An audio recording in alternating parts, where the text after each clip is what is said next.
का दसम के भैया ध्यान दें, आपको हम क्वेश्चन नंबर 2 बता रहे थे। तो क्वेश्चन नंबर 2 का फर्स्ट पार्ट बता दिया था, अगर आपको याद हो तो। क्वेश्चन नंबर 2 का सेकंड पार्ट बताना, ठीक है।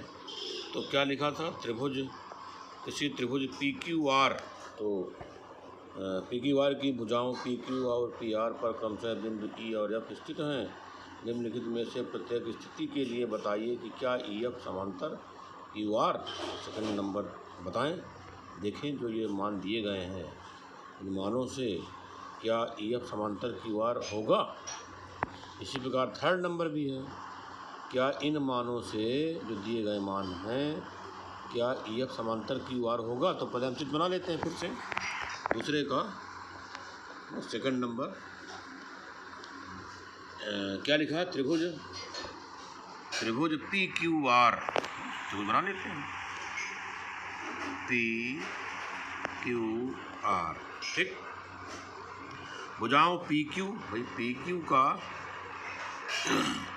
एक बिंदु क्या है आपका ई, किताब के अनुसार या प्रश्न के अनुसार, और पी आर का एक बिंदु क्या है एफ, ये, ठीक। तो ई से एफ मिला दिए। अब आपको चेक करना है कि क्या ई एफ समांतर क्यू आर है। तो आप जान रहे हो कि अगर ये समांतर है तो इसका मतलब ये संगत भुजाओं का अनुपात क्या होगा, बराबर होगा। संगत ना कहेंगे, आप क्या कहेंगे कि त्रिभुज की एक भुजा क्यू आर के समांतर जो एक रेखा है ई एफ, पता नहीं समांतर है कि नहीं है, अगर है तो ये जो खंड हो जाते हैं, कहते हैं कि समान अनुपात में विभाजित करती है ये रेखा, ठीक है। ये कौन सी प्रमेय थी आपकी, थेल्स प्रमेय, आधारभूत समानुपातिकता प्रमेय। इसमें लागू करके आप क्या फार्मूला लिखेंगे, ये देखिए पी ई अपान पी क्यू, ठीक, बराबर। अब पी ई का मान देख लें। पी ई का मान क्वेश्चन में क्या दिया है, 4 सेंटीमीटर दिया है, देख लो। ई क्यू क्या दिया है, या क्यू ई क्या दिया है, 4.5, ठीक। काट ले इसको, ये दशमलव हटेगा तो एक शून्य ऊपर बढ़े कि नहीं बढ़ेगा, तो कुल मिला के 40/45 होगा। अब 5 9 45 और 5 8 40, तो 8 क्या आया 9। तो पी ई अपान ई क्यू या क्यू ई 8/9 आया कि नहीं आया, है ना। और इसी में P F upon F R बराबर निकाल लें, तो P F upon F R, ठीक। तो पी एफ का मान क्या दिया है प्रश्न में, पी एफ दिया है 8 सेंटीमीटर दिया है, और एफ आर क्या दिया है, या आर एफ क्या दिया है 9 सेंटीमीटर। तो आप देख लीजिए P F upon F R बराबर 8/9, ठीक। तो ये समीकरण फर्स्ट हो गया और ये समीकरण आपका सेकंड हो गया। तो समीकरण फर्स्ट और सेकंड से, ठीक, क्या स्पष्ट हुआ। आप देख रहे हो कि फर्स्ट और सेकंड के RHS क्या है बराबर, तो LHS भी क्या होंगे, बराबर होंगे। अर्थात पी ई अपान ई क्यू बराबर P F upon F R, बोलिए आया।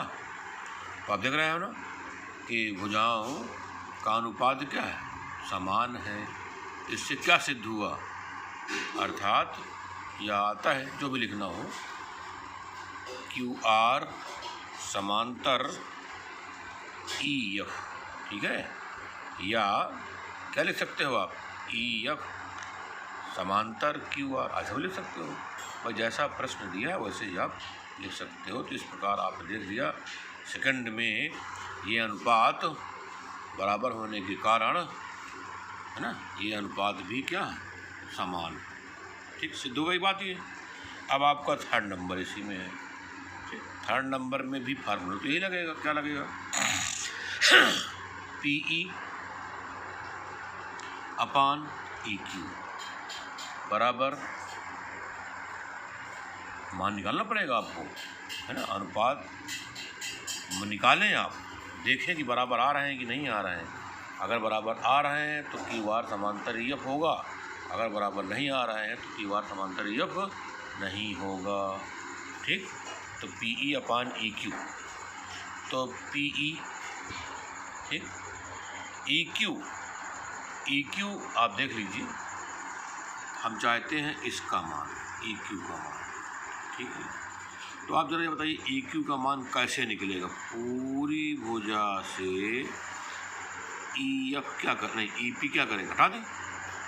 अर्थात आप चाहते हैं पी ई, किसका मान चाहते हैं, इसका मान चाहते हैं, नहीं ई क्यू का, ये इसका मान आप चाहते हैं ई क्यू का। तो ई क्यू का मान निकालने के लिए क्या करना पड़ेगा आपको, पी क्यू से ई पी घटा दें या पी घटा दें। तो यहाँ क्या लिखेंगे, ई क्यू के स्थान पर P Q minus, E Q के स्थान पर क्या लिखेंगे, P Q minus E P, ठीक। अब ये क्यों लिखा है, क्योंकि प्रश्न में आप किताब में देख लीजिए, है ना, ये 3rd नंबर है आपका, ये लिखा है पी ई, लिखा है। तो पी ई कितना लिखा है, 0.8।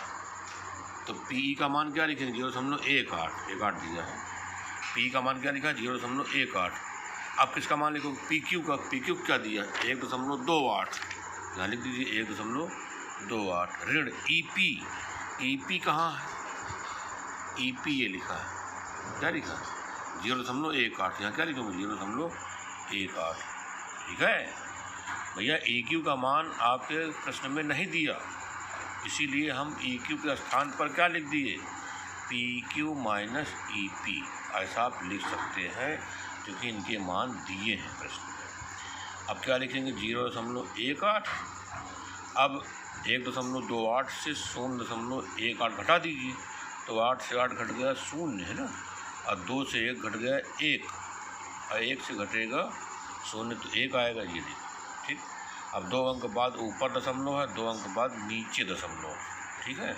तो 18/110, अर्थात दशमलव क्या करेंगे, हटा दिए। तो जब आप दशमलव हटा दिए तो काट सकते हैं आप, इसको कैसे काटेंगे, 2 से 2 नहीं 18 और 2 55, 2 का 55 10 आएगा ना, तो 5 10 और 5 10, अर्थात 9/55 आया। तो कुल मिलाकर के पी ई बटे ई क्यू क्या आया, 9/55।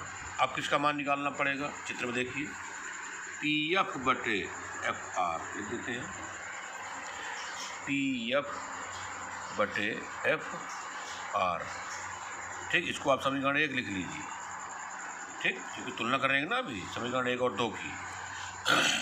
तो पी एफ बटे एफ आर, अब पी एफ बटे एफ आर तो लिख दिया, अब पी एफ का मान तो प्रश्न में दिया है, देख लो, पी एफ का मान ये दिया है 0.36, लेकिन एफ आर कहीं दिया है क्या, नहीं दिया, ठीक है। देखिए फिर से, तो एफ आर की जगह पर चित्र में देखिए एफ आर, अर्थात इसको चाहिए, है ना। तो ये एफ आर के स्थान पर आप बदलना चाहते हैं, एफ आर का मान चूँकि नहीं दिया है तो एफ आर को आप उठाना पड़ेगा।